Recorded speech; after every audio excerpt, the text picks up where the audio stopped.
नमस्ते। आज हम लोग प्रश्नावली 4.3 एक्सरसाइज 4.3 को प्रारंभ कर रहे हैं। पहला प्रश्न है, यदि निम्नलिखित द्विघात समीकरणों के मूलों का अस्तित्व हो तो इन्हें पूर्ण वर्ग बनाने की विधि द्वारा ज्ञात कीजिए। देखिए, ध्यान देंगे, पूर्ण वर्ग विधि एक खास विधि है, उसी का प्रयोग करके इसको हल करना है, और वो भी तब जबकि मूलों का अस्तित्व होगा। देखते हैं पहला प्रश्न, 2x square minus 7x plus 3 is equal to 0। यहाँ a कितना है तो 2 है, b कितना है तो -7 है, c कितना है तो 3 है। जैसा आप जानते हैं x स्क्वायर का गुणांक को a कहा जाता है, x के गुणांक को b कहा जाता है, और अचर जो होता है उसको c कहते हैं। अब मूलों का अस्तित्व है कि नहीं यह देखने के लिए b स्क्वायर माइनस 4ac निकाला जाता है। अगर यह शून्य या शून्य से अधिक होगा तो मूलों का अस्तित्व हो जाएगा, इसलिए हम चेक करेंगे b स्क्वायर माइनस 4ac को। तो b स्क्वायर माइनस 4ac का मतलब हुआ कि b के जगह -7 का स्क्वायर -4ac, और -7 का स्क्वायर करेंगे तो 49, और गुना कर देंगे 3 दूना 6, 6 गुना 4 24, तो आया b स्क्वायर माइनस 4ac का मान 25। 49 माइनस 24 कितना आया तो 25। यह तो शून्य से अधिक है, इसलिए मूलों का अस्तित्व होगा, और जब मूलों का अस्तित्व होगा तब अब इसका मूल भी ज्ञात करेंगे, और उसके लिए प्रश्न ने निर्देश दिया है पूर्ण वर्ग विधि के द्वारा ही इसका मूल को ज्ञात कीजिए। तो क्या पूर्ण वर्ग विधि है, देखें, 2x square minus 7x plus 3 बराबर 0 के मूलों को ज्ञात करना है। पूर्ण वर्ग विधि कहता है कि एक्स स्क्वायर का गुणांक में जितना दिया है उसे सभी पदों को भाग दे दीजिए। तो एक्स स्क्वायर का गुणांक 2 है, 2 से सभी पदों को हम भाग देंगे तो क्या मिलेगा, 2 से भाग दे दिए, यहाँ भी 2 से भाग दे दिए, यहाँ भी 2 से भाग दे दिए, तो 2/2 तो 1 होता है। X square minus 7/2 X plus 3/2 is equal to 0। तो इसके बाद पहला स्टेप तो ये हो गया कि एक्स स्क्वायर के गुणांक से सभी पदों को भाग दे दिए। दूसरे स्टेप में कहता है कि जो मध्य पद है उसका आधा का वर्ग जोड़िए और घटाइए। तो मध्य पद कितना है, -7/2 है, तो 7/2 का जो आधा होगा वह आप आधा कर दें 7/2 का, तो आपको 7/4 मिल गया।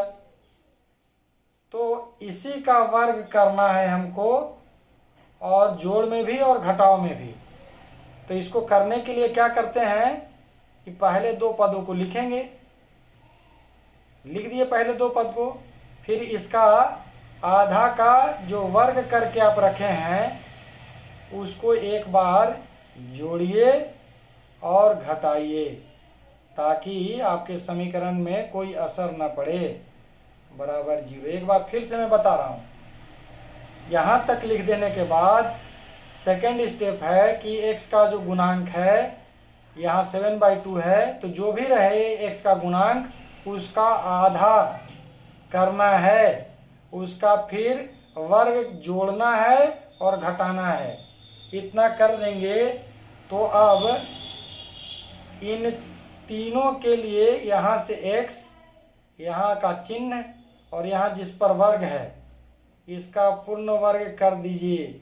ये जो है वही इसी का एक्सपेंशन ये है, इसी का व्यापक रूप ये है।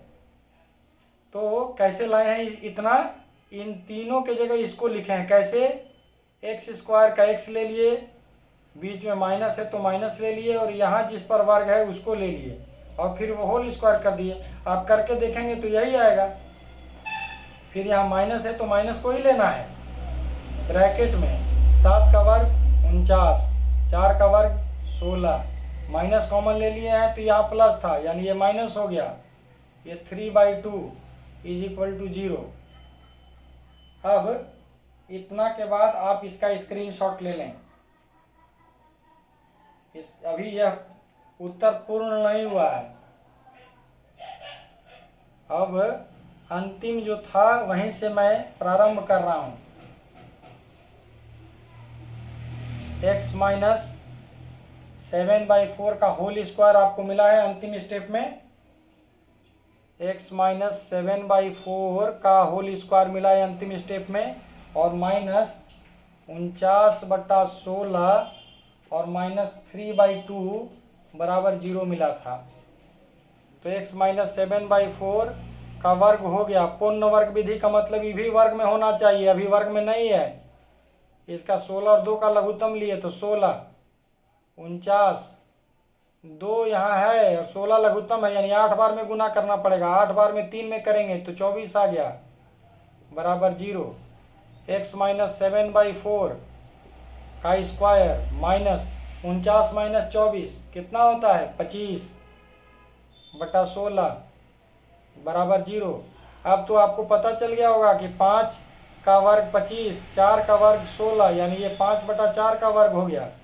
और ये जो पहले से है उसको वैसे ही रहने दीजिए, x माइनस 4 का होल स्क्वायर। अब आप देख रहे होंगे कि यह M square minus N square के रूप में आ गया। तो क्या करते हैं M square minus N square के लिए, M plus N M minus N, यानी एम प्लस एन और एम माइनस एन, और जो 0 बराबर है उसको लिखेंगे। यानी यहाँ से 2 भाग हो गए, x माइनस 7/4 प्लस 5/4 या 0 के बराबर होगा, या x minus 7/4 minus 5/4 is equal to 0 होगा। x को यहीं छोड़ दीजिए तो माइनस 7/4 उधर चला जाएगा तो प्लस 7/4, ये प्लस उधर गया तो माइनस 5/4।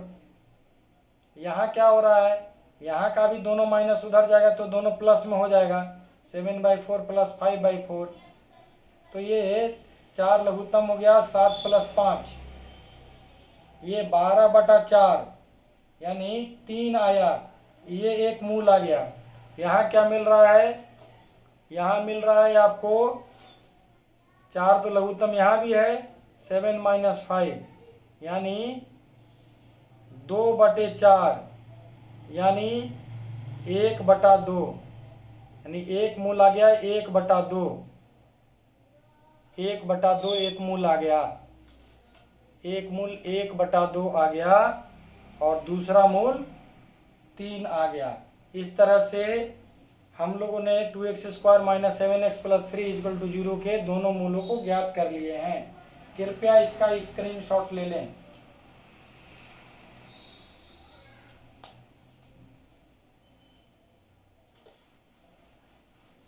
इसके बाद दूसरे प्रश्न पर हम लोग आते हैं। दूसरा प्रश्न में कह रहा है कि जो पहला प्रश्न है आपका उसमें द्विघात समीकरण के मूल द्विघात सूत्र का उपयोग करके ज्ञात करें। यानी इस बार विधि बदल गई। अभी प्रश्न 1 हम लोग बनाए थे पूर्ण वर्ग विधि से, और दूसरा प्रश्न में द्विघाती सूत्र का उपयोग करके इसे ज्ञात करना है। तो पहले प्रश्न के सभी प्रश्नों को विधि बदल करके यानी द्विघात सूत्र विधि से ही बनाना है।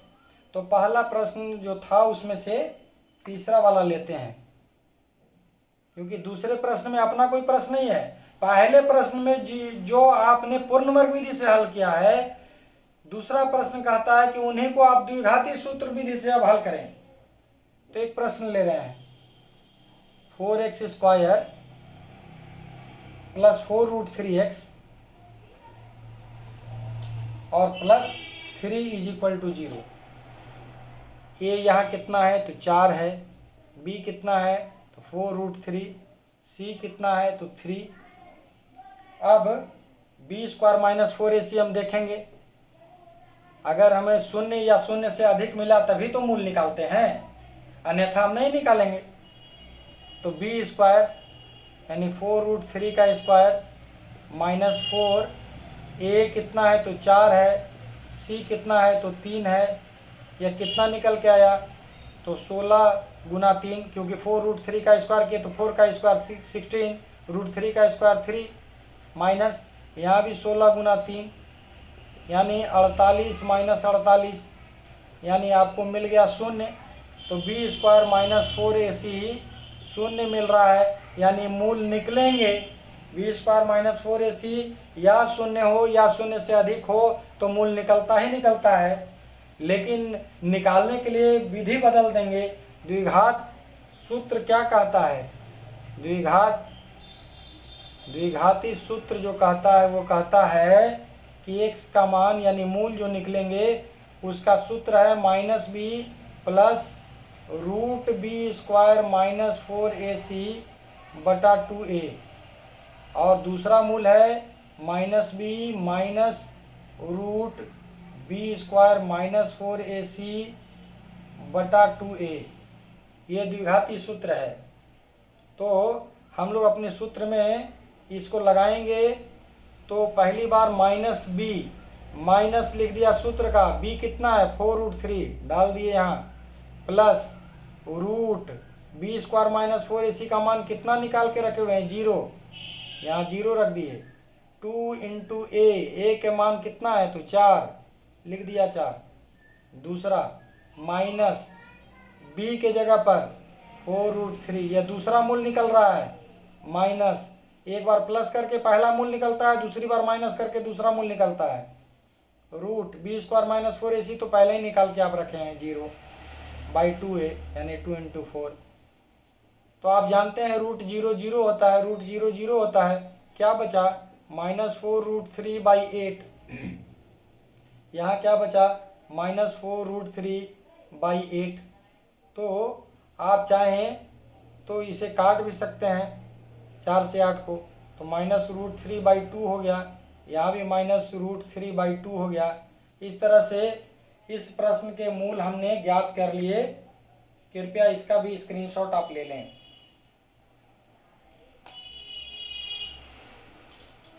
अब आते हैं हम लोग तीसरे प्रश्न पर। तीसरा प्रश्न है कि एक समीकरण दिया हुआ है, उस समीकरण के मूलों को ज्ञात करना है। निम्न समीकरण के मूल ज्ञात करें। तो क्या प्रश्न है? 1/x+4 minus 1/x-7 is equal to 11/30। तो आप देखेंगे तो आप लघुत्तम इसका लें x+4 x-7, x+4 x-7 लघुत्तम आया तो x+4 यहाँ x-7 से गुना करना पड़ेगा, एक में हो गया। ये x-7 है, लघुत्तम x+4 x-7 है, यानी x+4 से गुना करना पड़ेगा। x+4 से गुना कर दिए एक में, लेकिन बीच में तो माइनस का साइन है, डाल देंगे 11/30।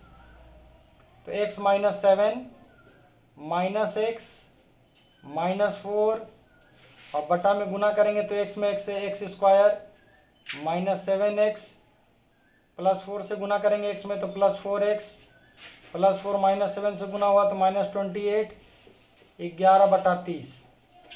यहाँ x से x कट गया, प्लस x माइनस x है, ऊपर में क्या बचा अंश में तो माइनस 11, नीचे में क्या बच रहा है x² माइनस 7x और प्लस 4x कितना होता है माइनस 3x माइनस 28।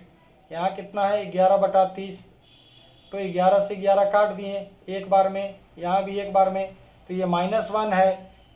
तो -1 जब 30 गुना करेगा तो -30 लाएगा, और जब 1 से ये गुना होगा x² माइनस 3x माइनस 28 तो उतना ही आएगा x² माइनस 3x माइनस 28।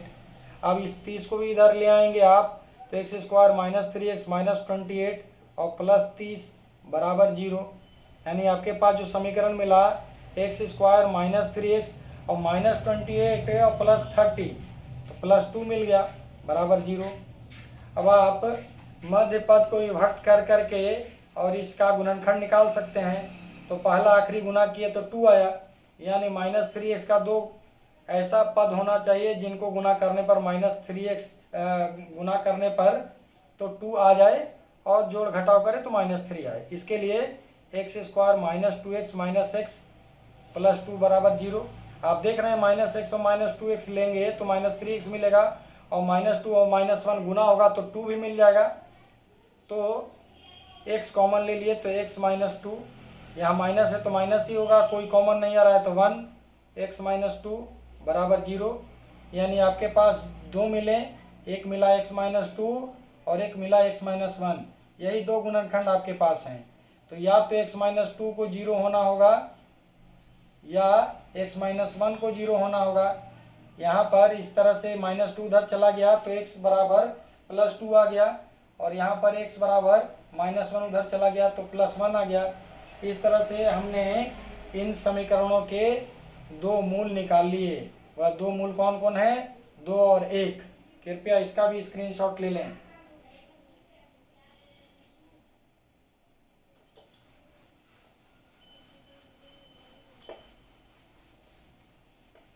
अब एक और प्रश्न पर हम लोग आते हैं, जो कि वर्ड प्रॉब्लम जिसे हम लोग कहते हैं, शब्द समस्या। यह प्रश्न है, 3 वर्ष पूर्व रहमान की आयु का व्युत्क्रम और अब से 5 वर्ष पश्चात आयु के व्युत्क्रम का योग 1/3 है, तो रहमान की आयु ज्ञात करें। 3 वर्ष पूर्व रहमान की आयु का व्युत्क्रम लेना है और वर्तमान से 5 वर्ष पश्चात की आयु का व्युत्क्रम का योग 1/3 कहा गया कि है।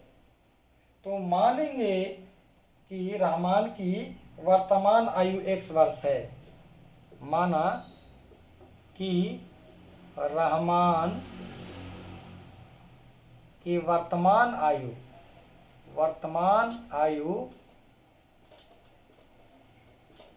x वर्ष है। वर्तमान आयु x वर्ष है। अब प्रश्न यह कह रहा है कि 3 वर्ष पश्चात, 3 वर्ष पूर्व, माफ करें 3 वर्ष पूर्व, तो 3 वर्ष पूर्व जैसे आज आपकी उम्र 14 वर्ष है तो 3 वर्ष पूर्व 11 वर्ष थी। उसी तरह 3 वर्ष पूर्व रहमान की आयु क्या होगी?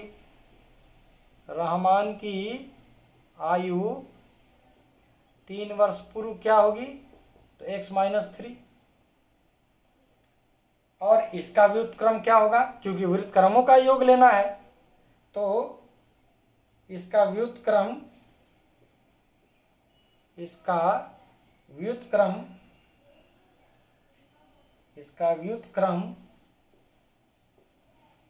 x माइनस 3 का व्युत्क्रम क्या होगा? 1/x minus 3।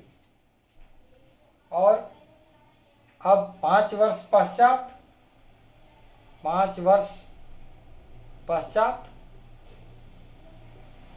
रहमान की आयु क्या होगी? रहमान की आयु 5 वर्ष पश्चात, तो आज की जो उम्र है उसमें 5 और बढ़ जाएगा।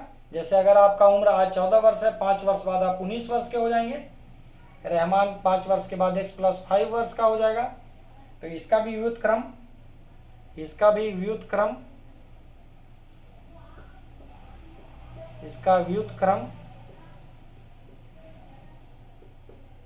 x प्लस 5 का व्युत्क्रम क्या होगा? 1/x plus 5। और इन व्युत्क्रमों का योग दिया हुआ है 1/3, ये प्रश्न में ही दिया हुआ है।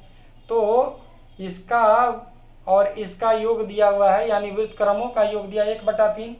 उसी अनुसार प्रश्नानुसार 1/x minus 3 plus 1/x plus 5 यह दिया हुआ है, इनका व्युत्क्रमों का योग है 1/3।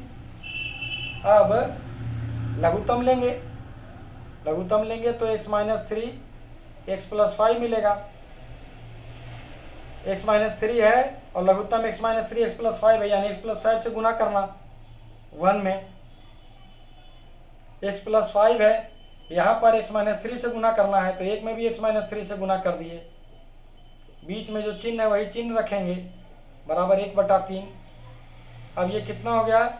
x और x जोड़ेंगे तो 2x मिल जाएगा। 5 माइनस 3 तो 2 हो जाएगा। और नीचे में आप देखेंगे तो x में 1 से गुना हुआ तो x², x में 5 से गुना हुआ तो 5x, माइनस 3 में x से गुना हुआ तो माइनस 3x, माइनस 3 प्लस 5 में गुना करेगा तो माइनस 15 बराबर 1/3। या 2x प्लस 2 तो है ही आपके पास, बटा में x² और प्लस 5x माइनस 3 कितना मिलेगा? तो 2x। और माइनस और -15 है तो -15, और ये सब कितना के बराबर, तो 1/3 के बराबर। अब इसको अभी हल करना है, अभी शेष रह गया है। कृपया इसका स्क्रीनशॉट ले लें ताकि इसे पूर्ण रूप से हल किया जा सके।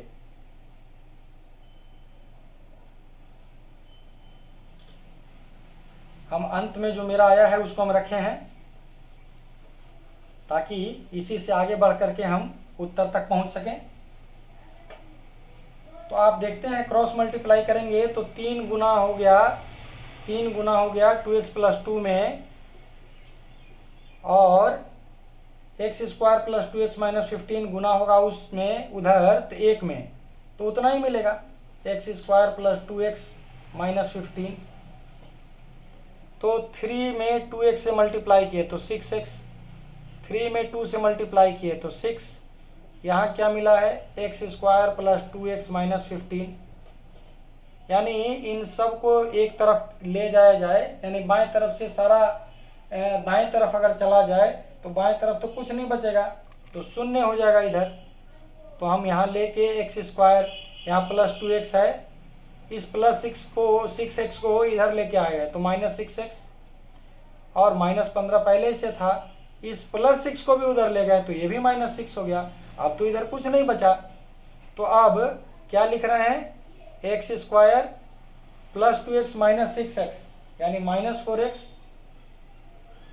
और -15 और -6, -15 और -6 -21, और इधर मिला हुआ है कितना के बराबर, तो 0 के बराबर।